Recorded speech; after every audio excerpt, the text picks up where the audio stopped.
Welcome to Quantum Shift Episode 6, where I talk about an out-of-body experience. The information I put forth in past episodes did not initially arise from reading a book.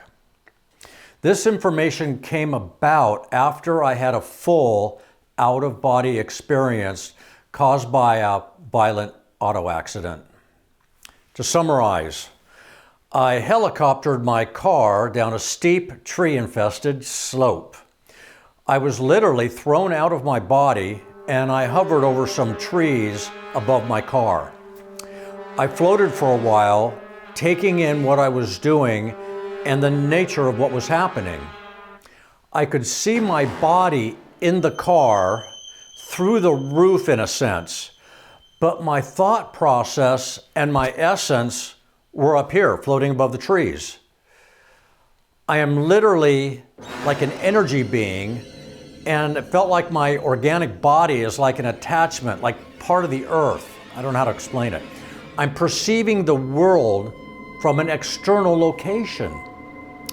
About that moment, the people in my car start screaming. My body is evidently blocking the only door that can open. I fly through the trees, through the roof, and hit my body hard, flinging open the door in like one smooth fluid motion. We get out, no one is seriously injured. We literally had just helicoptered down a hill, chopping and mowing down small trees as the car landed.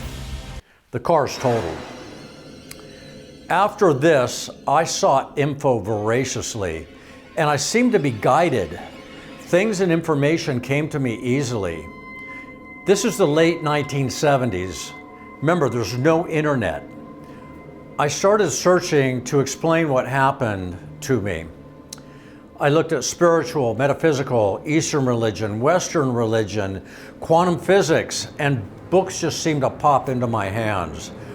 I wanted to recreate my own out-of-body experience, which I'm going to refer to from now on as an OBE.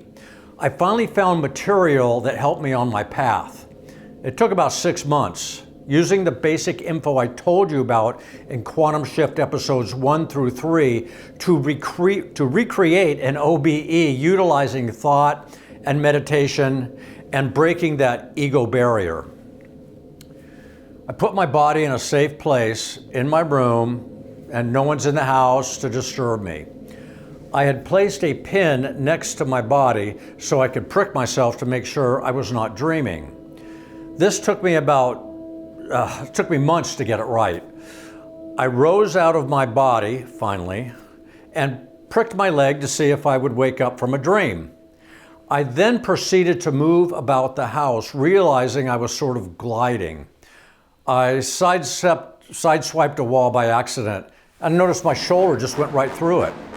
I moved around in the house for a while, and then I realized something or someone was coming. I began to get frightened, and I raced back to my body, going through a wall and a door to get safely back into it. I hit it so hard that it literally flew 3 feet high and about 6 feet away in the direction that I had entered it from. I got up thinking I should be hurting or bruised, but I felt great. My internal senses were open. I had just accomplished something phenomenal. This led to a paradigm shift in understanding how quantum physics explained everything. Incidentally, years later, I tried to find the book that was instrumental, and I can't locate it. I don't know how it came to me.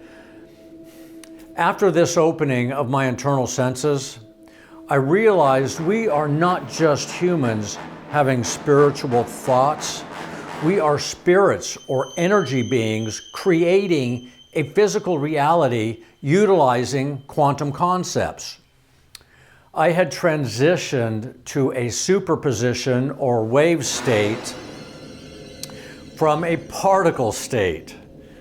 I realized that this external transition state is something all of us will experience someday, perhaps when you die.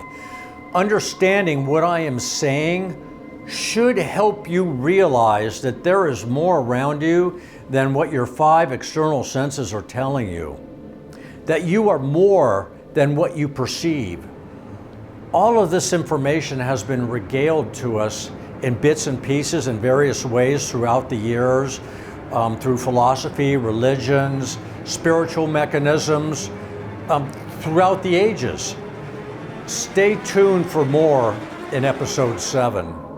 Please listen to episodes 1 through 3. If you haven't already, thank you for listening. Let's manifest something great.